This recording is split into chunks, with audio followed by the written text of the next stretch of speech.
Hola, hola y bienvenidos. Nuevo inicio para nosotros, día lunes 8 de febrero del 2021, día 39 de este Lee conmigo la Biblia. Muchas gracias por sumarte a este esfuerzo y a esta meta que nos hemos fijado para este nuevo año. Y como siempre, te doy la bienvenida. Mi nombre es Andrea y es un gusto, un placer que puedas compartir conmigo este nuevo desafío. Y por supuesto lo vamos a hacer como todos los días con nuestro devocional, nuestra reflexión que tiene que ver con los capítulos de la Biblia que leemos para ayudarnos a pensar, a entender lo que estamos procesando. Siempre digo lo mismo y este es mi deseo, por eso es que surge esta iniciativa. La Biblia es el libro más importante que jamás tendremos oportunidad de leer. Y es mi deseo que justamente poder ayudarte en esta tarea y que junto conmigo puedas disfrutar de esta palabra maravillosa que no solamente es buena, es agradable, sino que también cambia y transforma las vidas. Así que te invito a empezar con nuestro devocional del día de hoy.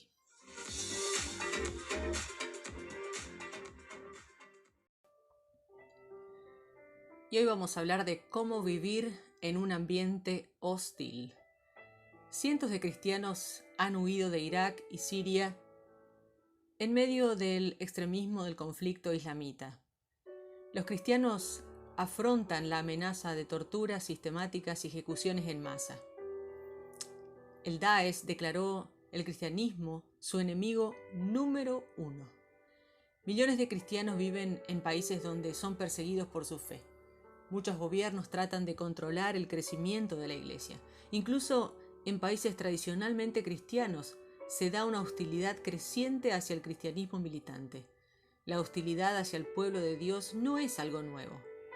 Con frecuencia la gente se siente amenazada por el éxito, el crecimiento y las grandes cifras. Puede que estés encontrándote con hostilidad en tu lugar de trabajo o incluso en la familia de tu fe.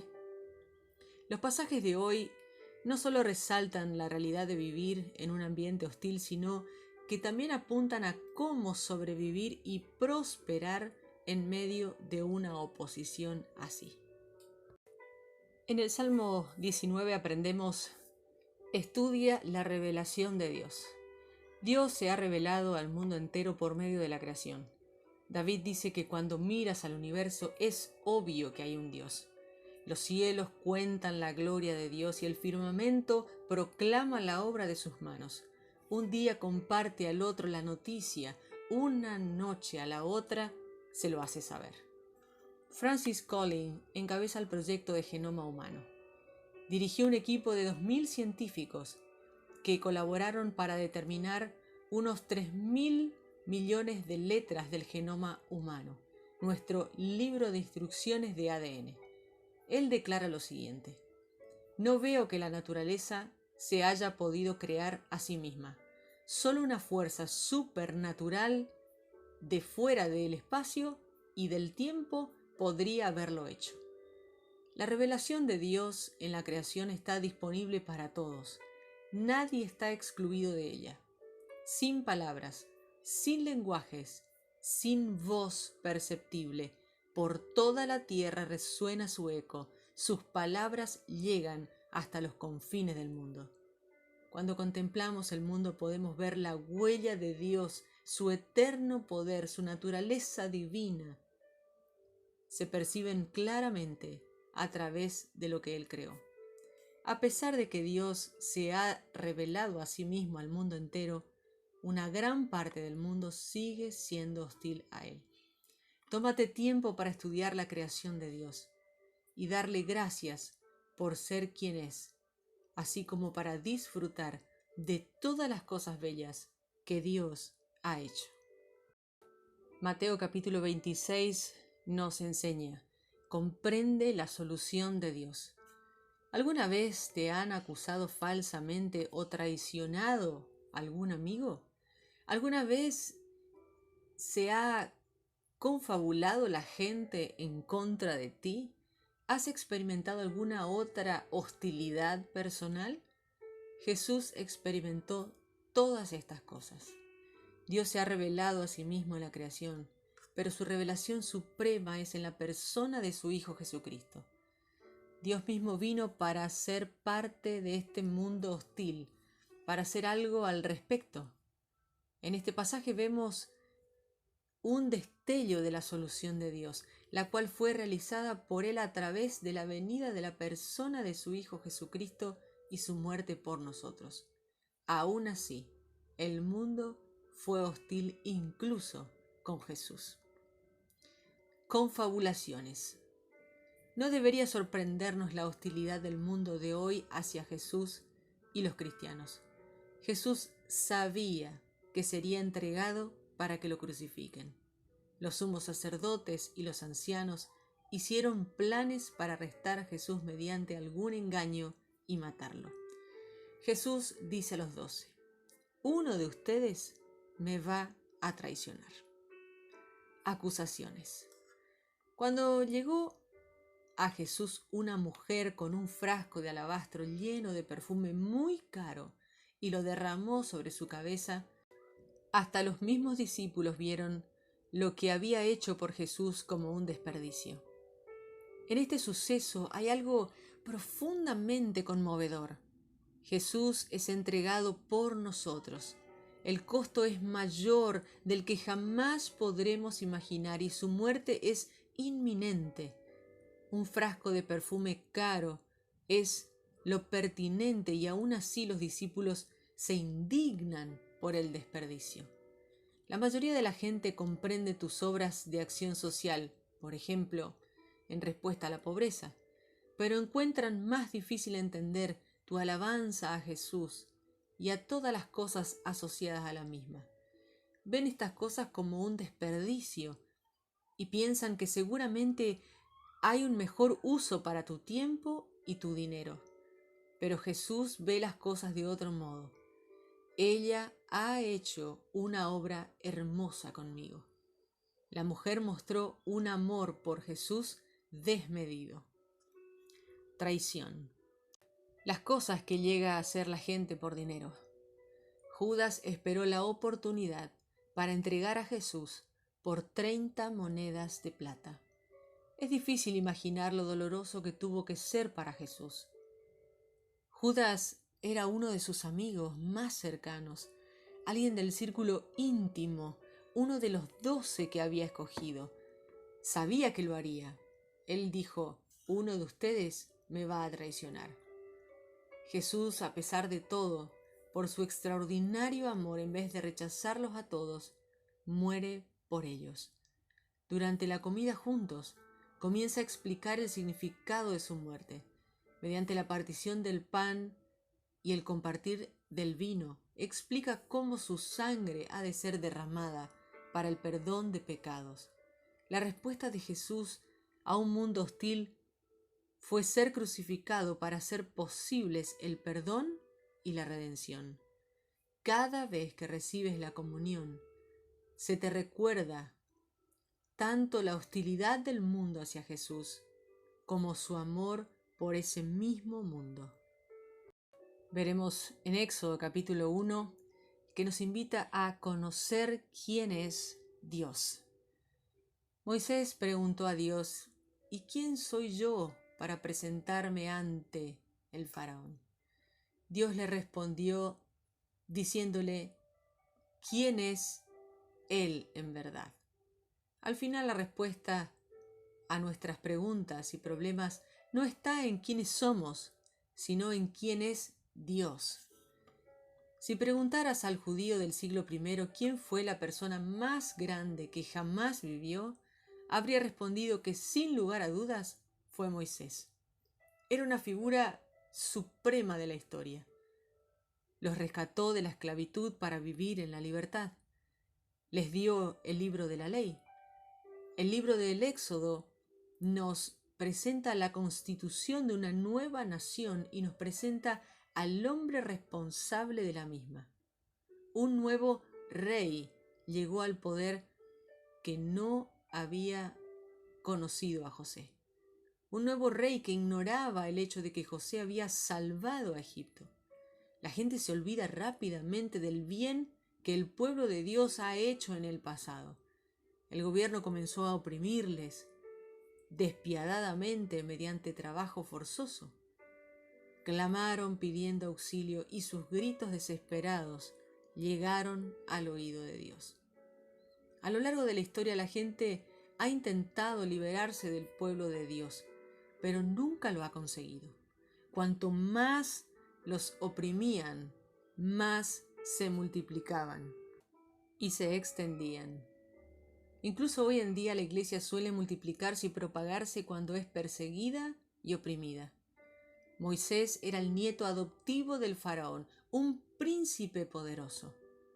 Una abundancia de dinero, sexo y poder tuvieron que estar a disposición de Moisés, pero en vez de eso, eligió resistir a la hostilidad. Obedeció el llamado de Dios y eligió identificarse con el pueblo de Dios, el cual era un grupo de gente a la que aquellos de alta alcurnia como Moisés miraban con desprecio. Una nación esclava, eso era Israel. Con los lentes del Nuevo Testamento vemos cómo Moisés prefirió ser maltratado con el pueblo de Dios a disfrutar de los efímeros placeres del pecado. Consideró que el oprobio por causa del Mesías era mayor riqueza que los tesoros de Egipto, porque tenía la mirada puesta en la recompensa. Eso lo vemos en Hebreos capítulo 11, versos 25 y 26. No fue una elección fácil, pero al final obedeció el llamado de Dios y se enfrentó a un mundo hostil. El reconocimiento de quién es Dios estaba en medio del meollo de su obediencia. Dios se reveló a sí mismo a Moisés de diferentes maneras en estos versículos y le prometió: yo estaré contigo.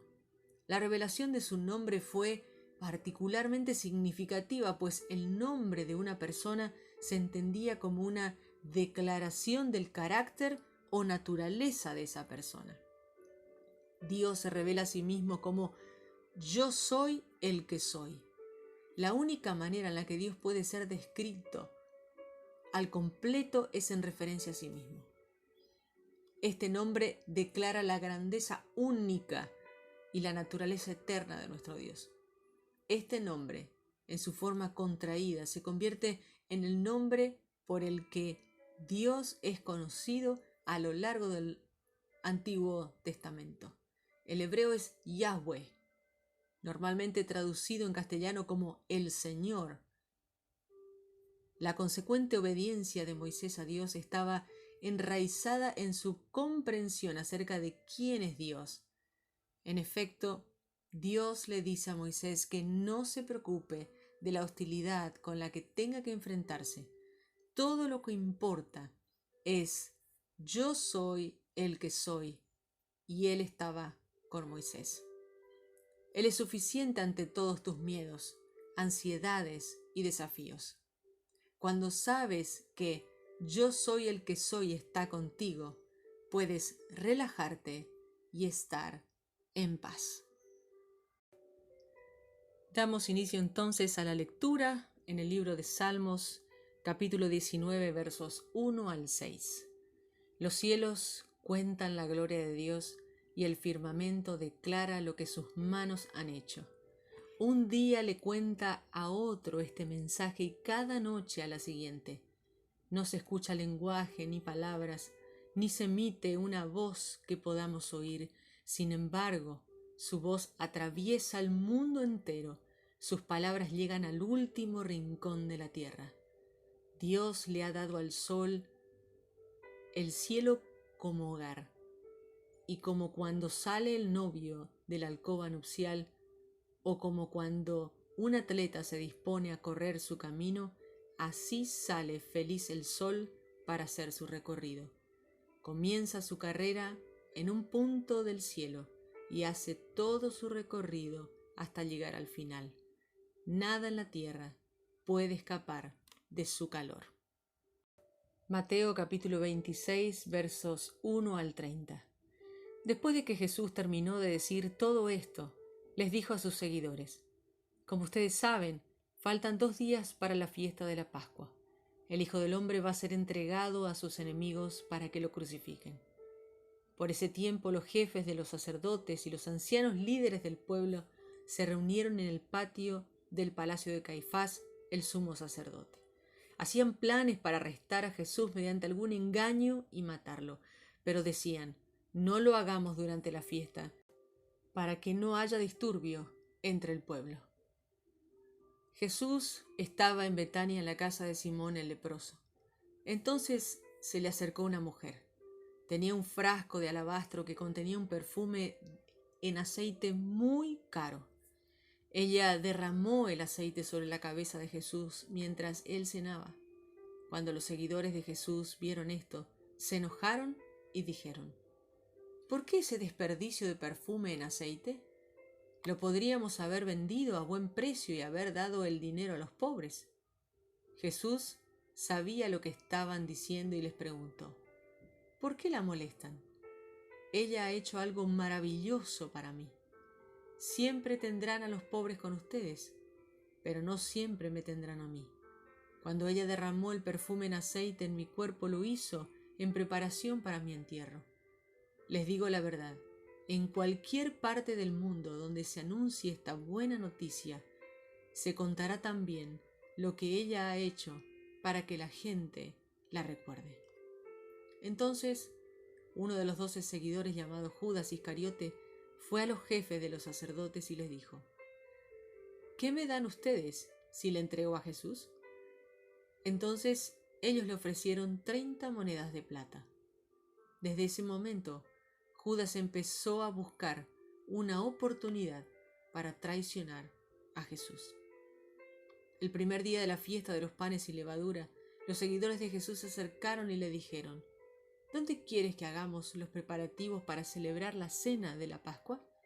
Jesús dijo: vayan a la ciudad donde hay un conocido mío y díganle: el maestro dice, mi tiempo está cerca y voy a celebrar la fiesta de la Pascua con mis seguidores en tu casa. Entonces los seguidores hicieron lo que Jesús les mandó y prepararon la cena de la Pascua. Por la noche Jesús estaba a la mesa con los 12.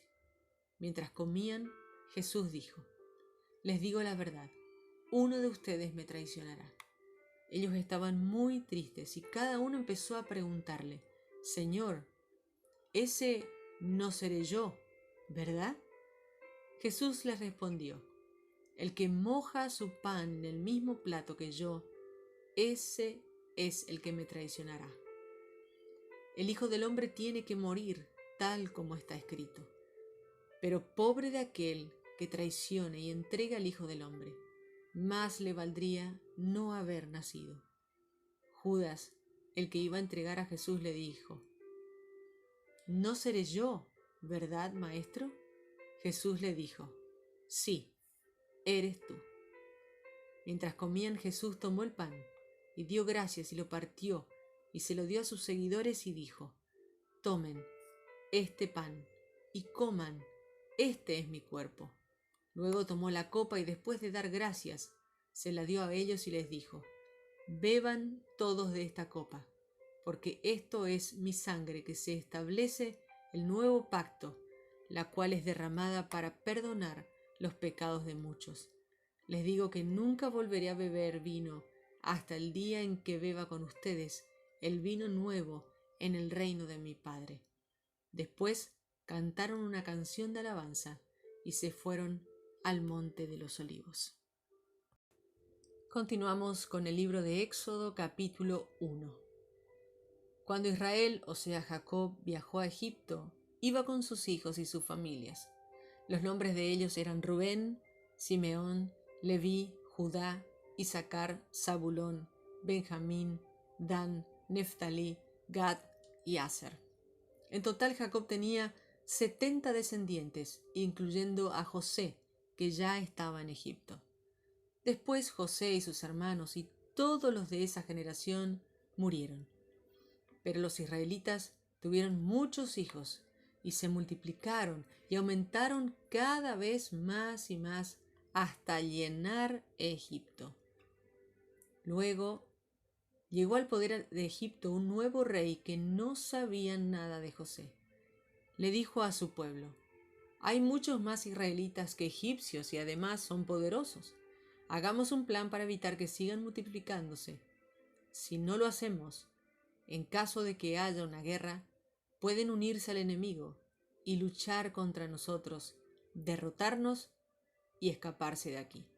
Por esta razón, los egipcios los esclavizaron y les pusieron capataces que los sometieran a trabajos forzados. Ellos los obligaron a construir las ciudades de Pitón y Ramsés como centros de almacenamiento del faraón. Pero mientras más los maltrataban, más se multiplicaban.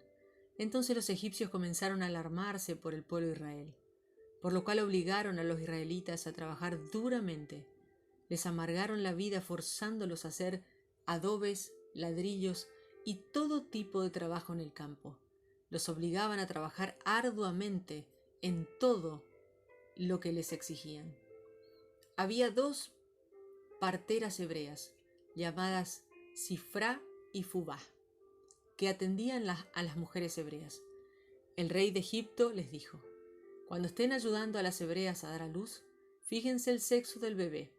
Si es niño, mátenlo, pero si es niña, déjenla vivir. Pero las parteras respetaban a Dios y no hicieron lo que el rey de Egipto les ordenó. Dejaban a los niños que vivieran. Entonces el rey de Egipto mandó a llamar a las parteras y les preguntó: ¿por qué hicieron eso? ¿Por qué dejaron vivir a los niños? Ellas respondieron: porque las hebreas son diferentes a las egipcias, son fuertes y dan a luz antes de que la partera llegue a atenderlas. Dios bendijo a las parteras. Los israelitas se multiplicaron y se fortalecieron mucho. Dios les dio familia a las parteras porque ellas respetaron a Dios. Entonces el faraón dio esta orden a su pueblo: lancen al Nilo todos los niños hebreos que nazcan, pero las niñas déjenlas vivir. Éxodo capítulo 2. Un hombre de la tribu de Leví se casó con una mujer de la misma tribu. La mujer quedó embarazada y dio a luz a un niño. Como vio que el niño era hermoso, lo escondió durante 3 meses. Cuando ya no lo podía seguir escondiendo, tomó un canasto, lo cubrió con brea para que flotara y metió adentro al niño. Luego fue y puso el canasto entre los juncos a orillas del río Nilo.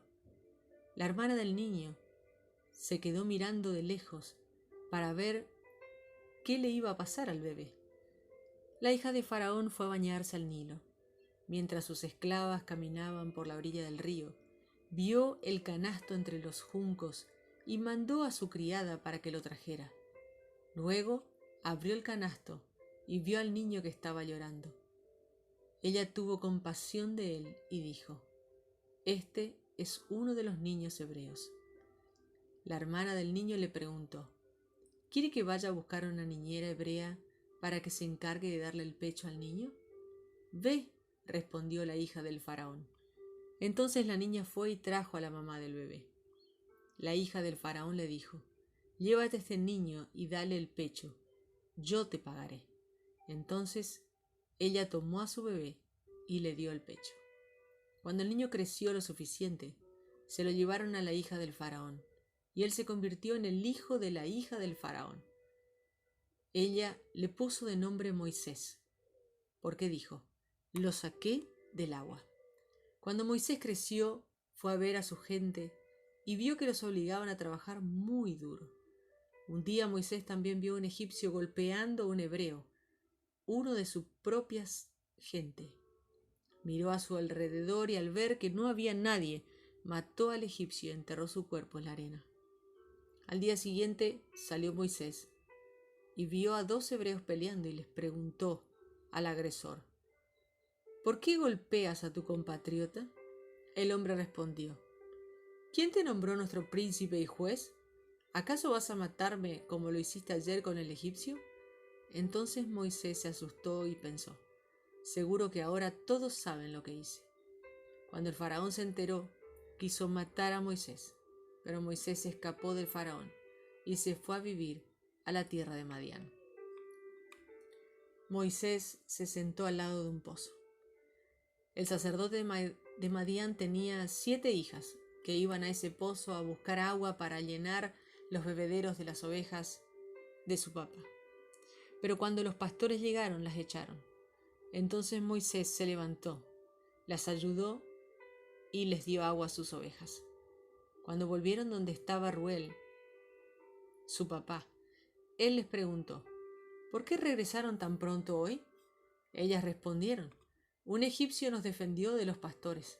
También nos ayudó a sacar agua y les dio de beber a las ovejas. Entonces Reuel les preguntó a sus hijas: ¿dónde está ese hombre? ¿Por qué lo dejaron allá afuera? Invítenlo a comer con nosotros. Entonces Moisés aceptó quedarse a vivir allí. Después Reuel le dio como esposa a su hija Séfora. Séfora dio a luz un hijo, al que Moisés llamó Gersón. Le puso este nombre porque Moisés era inmigrante en una tierra que no le pertenecía. Moisés se quedó allá muchos años y durante ese tiempo murió el rey de Egipto. Sin embargo, seguían obligando a los israelitas a trabajar muy duro. Ellos le suplicaban a Dios que los ayudara. Dios escuchó sus súplicas y se acordó del pacto que había hecho con Abraham, Isaac y Jacob. Vio a los israelitas y se dio cuenta de su situación. Éxodo capítulo 3. Jetro, el suegro de Moisés, era el sacerdote de Madián. Una vez Moisés estaba cuidando las ovejas de Jetro.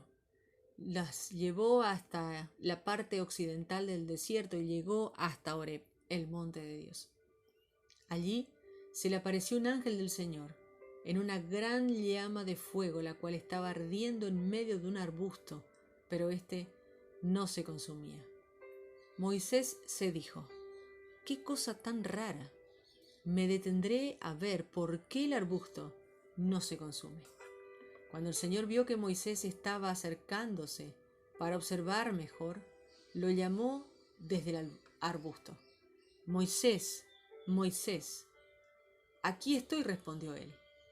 Dios le dijo: «No te acerques más y quítate el calzado, porque el suelo que estás pisando es sagrado.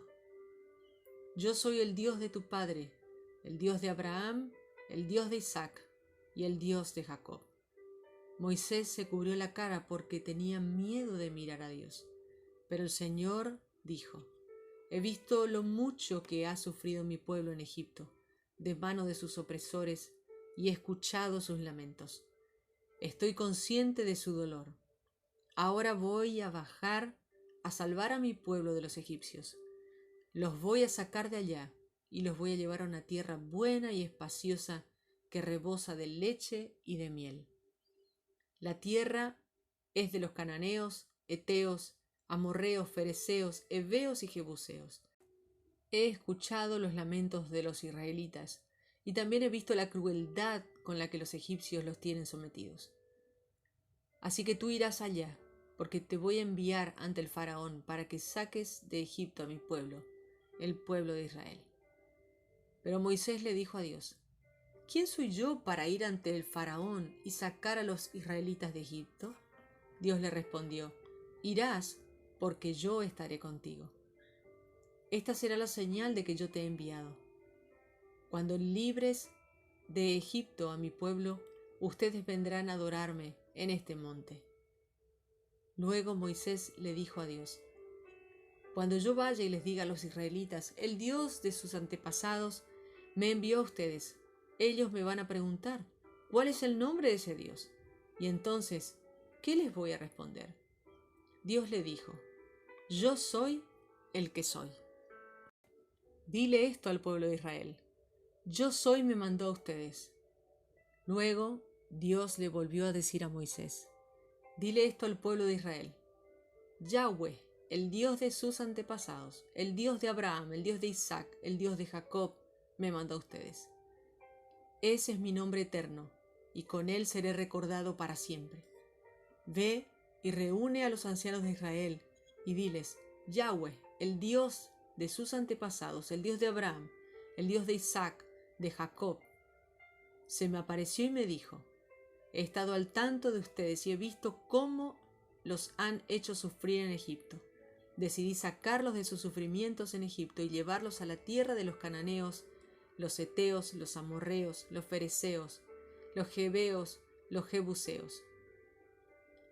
Una tierra en la que rebosa de leche y de miel.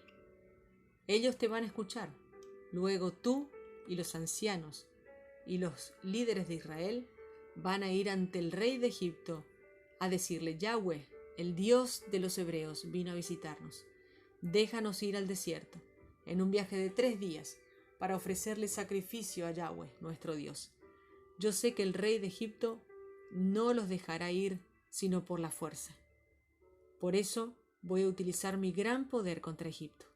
Voy a hacer que ocurran cosas asombrosas en esa tierra, y después de que lo haga, Él los dejará ir. Haré que el pueblo de Egipto se porte bien con los israelitas.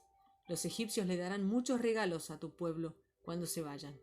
Cada mujer le pedirá a su vecino, o a quien viva en su casa, joyas de oro y plata, vestidos, y ustedes se los pondrán a sus hijos e hijas. De esta forma se llevarán las riquezas de Egipto.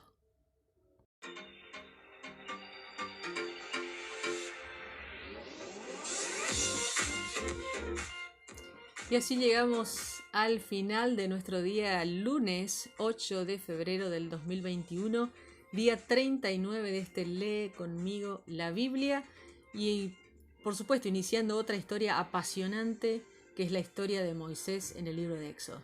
Gracias nuevamente por compartir conmigo este tiempo donde durante unos 30 minutos aproximadamente dedicamos nuestro día para conocer más acerca de la palabra de Dios. Te invito a que compartas este material con quienes consideres que les pueda ayudar, y nuevamente un abrazo enorme, bendecido inicio de semana. Mi nombre es André y gracias por compartir este espacio conmigo. Dios mediante nos reencontraremos mañana. Bendiciones para todos.